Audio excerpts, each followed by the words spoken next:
Hello बच्चों। हम लोग आज जानेंगे लोक पर्व छठ पूजा के बारे में, जो हमारे बिहार में सबसे फेमस त्यौहार है। और हम बिहारियों के लिए ये सबसे गर्व वाला त्यौहार होता है। जो जितने भी लोग हैं जहाँ भी रहते हैं वह इस छठ पूजा में, इस दीपावली में हमेशा कहाँ आ जाते हैं, घर पर आ जाते हैं। या कुछ लोग नहीं आने आते हैं, वे वहीं पर अपना छठ पर्व मनाने की व्यवस्था करते हैं और वहाँ अपना छठ पर्व मनाते हैं। यह सनातन धर्म ऐसा त्योहार होता है जो सूर्योदय और सूर्यास्त दोनों का पूजा किया जाता है। सूर्य उगते समय भी और सूर्य डूबते समय भी बिहार का एक लोक पर्व है, जो लोगों के बीच एक संवेदना प्रस्तुत करती है कि किस तरह से यह बिहारी लोग एक छठ, एक सूर्य भगवान का पूजा करते हैं और कैसे करते हैं। तो चलिए हम लोग जानेंगे इसमें से यह कैसे मनाया जाता है और कहाँ से यह इसका निष्कर्ष कहाँ से यह उत्पन्न हुआ है और क्यों यह बिहार में सबसे इम्पोर्टेंट है। चलिए देखिए, हम लोग देखे क्या है यहाँ लोक पर्व। क्या देखे हैं भाई, यहाँ देखा जाए, यहाँ क्या है,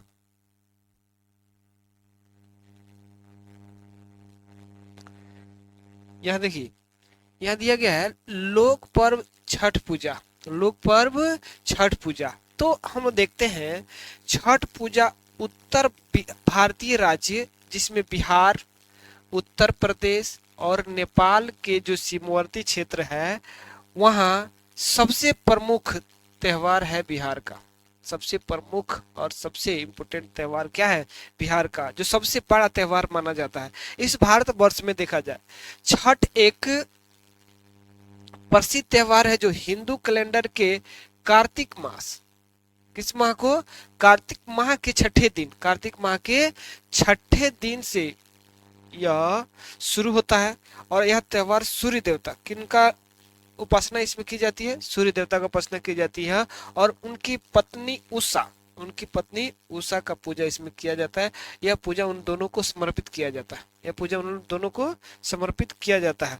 जिसमें यह त्योहार पृथ्वी पर, सबसे इंपोर्टेंट बात देखिए यहाँ, पृथ्वी पर जितने भी जीव है, पृथ्वी पर जितने भी जीव है, तो बोला जाता है कि पृथ्वी पर जीवन का समर्थन करने के लिए भगवान का यह ध्यान करने और दिव्य सूर्य देव और उनकी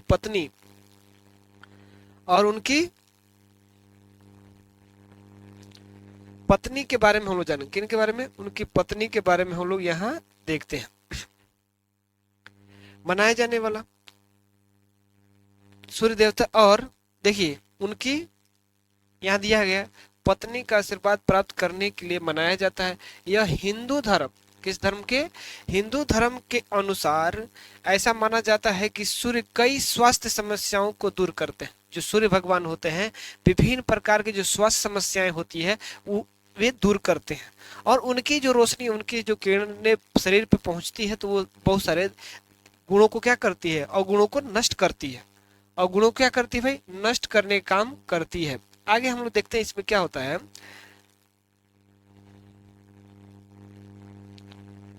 देखिए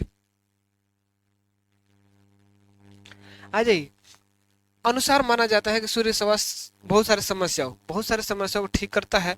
और दीर्घ आयु, क्या दोस्तों, दीर्घ आयु। देखिए यहाँ दीर्घ आयु मतलब जो जिस भी व्यक्ति का उम्र क्या होता है, बढ़ाने का काम करते हैं। और प्रगति, उनमें प्रगति यानी सकारात्मक सोच उत्पन्न करते हैं। यहाँ देखिए समृद्धि मतलब उसकी प्रसिद्धि और बढ़ाने का काम करते हैं। कल्याण प्रदान करता है, क्या करते हैं, जो सूर्य भगवान होते हैं वह क्या करते हैं, उसके जिंदगी में कल्याण और उसके जीवन को सुधारने का काम करते हैं। इसके अलावा छठ का मुख्य दिन वास्तव में छठ पूजा का पहला नहीं बल्कि तीसरा दिन होता है। पहला नहीं, इसमें 4 दिन बोला जाता है, लेकिन इसमें जो लास्ट डे है वो तीसरा दिन ही सबसे इम्पोर्टेंट माना जाता है। यह त्योहार लोग कठोर दिनचर्या का पालन करते हैं और मानते हुए जो 4 दिनों तक चलता है। इस त्योहार के अनुष्ठानों का परंपराओं में बहुत उपयोग है। देखिए यह एक दिन का पर्व नहीं होता, 4 दिन का पर्व होता है। कितने दिन का पर्व होता है? 4 दिन। और इसमें 4 दिन एक व्यक्ति के अंदर किस प्रकार के अनुशासन होता है, वे अपने अनुशासन को निभाने का काम करता है, संयम बरतने का, और धार्मिक शुद्धता के अनुसार इस छठ पूजा को किया जाता है। किसके अनुसार किया जाता है? धार्मिक शुद्धता के अनुसार इस छठ पूजा को किया जाता है, जिसमें एक व्यक्ति के अंदर संयम कैसे आती है, उसमें धार्मिक स्वच्छता कैसे आता है, अपने घर की सफाई, अपने आसपास की सफाई, और अपने देखा देखने वाली की प्रक्रिया को साफ सुथरा और नजरों को शुद्धता लाने का काम इसमें किया जाता है। हंसना, इसमें देखिए यहाँ कुछ और बातें बताई गई है जो हम लोग देख लेते हैं। यहाँ बोला जाता है कि यहाँ बोला जाता है कि उपवास, उगते और डूबते सूर्य को अर्घ देना, पानी में खड़े होकर, कहाँ दोस्तों? पानी में खड़े होकर पवित्र स्नान और ध्यान करना शामिल है। इसमें शुद्ध, देखिए स्नान करते हुए पानी में खड़े होते हुए शाम और सुबह दोनों समय पवित्र पूजा का स्थान किया जाता है। यह प्रसिद्ध भारतीय त्योहारों में से एक है, जो बिहार और भारत के कई अन्य स्थानों जैसे झारखंड, पूर्वी उत्तर प्रदेश, मध्य प्रदेश, उत्तर प्रदेश, बेंगलुरु, चंडीगढ़, गुजरात, बेंगलोर, छत्तीसगढ़ और नेपाल के क्षेत्रों में मनाया जाता है। यह विक्रम संवत के कार्तिक मास की षष्ठी को मनाया जाता है। कहाँ मनाया जाता है? कार्तिक मास के षष्ठी को मनाया जाता है। तो ये है पूरे डिटेल के साथ क्या है छठ पूजा के बारे में हम लोग जो मनाते हैं।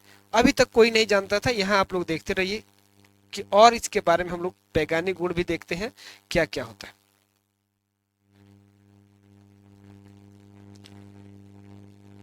आई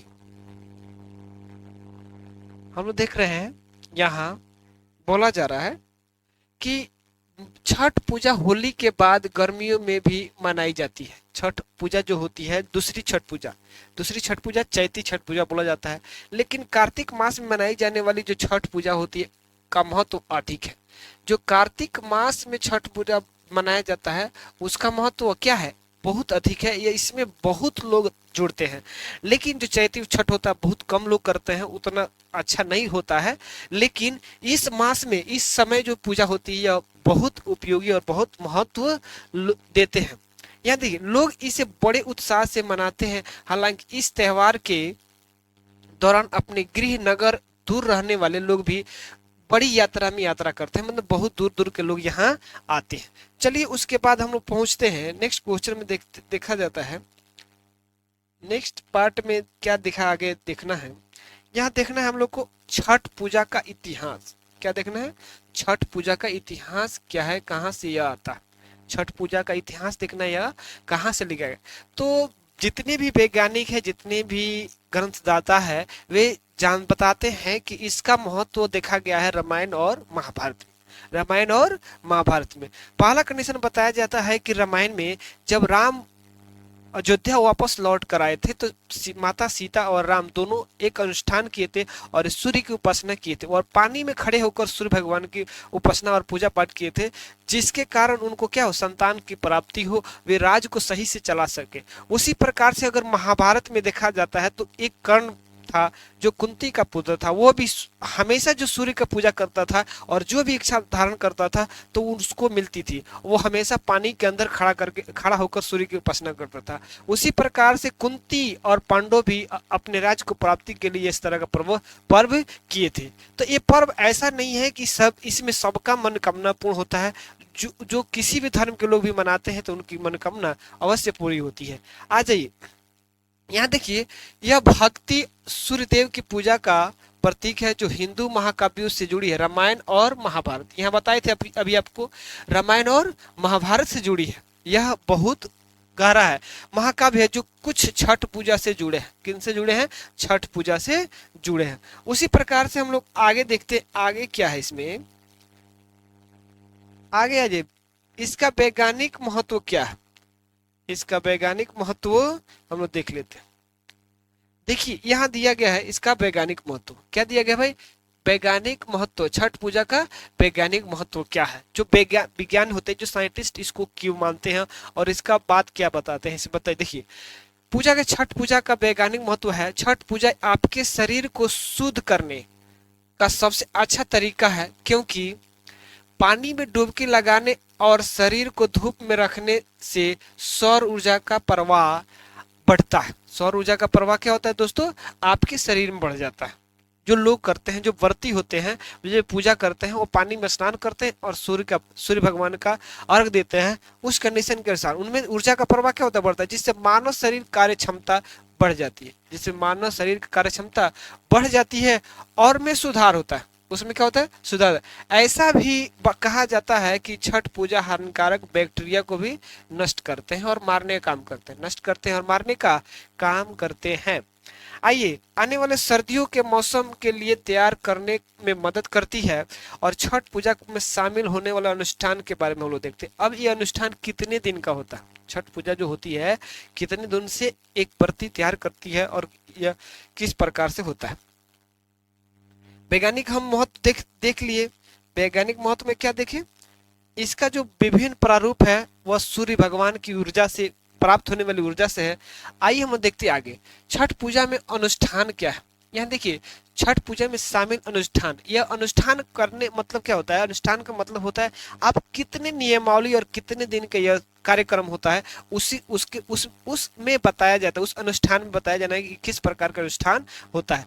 देखिए छठ एक 4 दिवसीय त्योहार है। छठ क्या है, एक 4 दिवसीय त्योहार है जो प्रसिद्ध भारतीय त्योहार दिवाली के 4 दिन बाद शुरू होती है।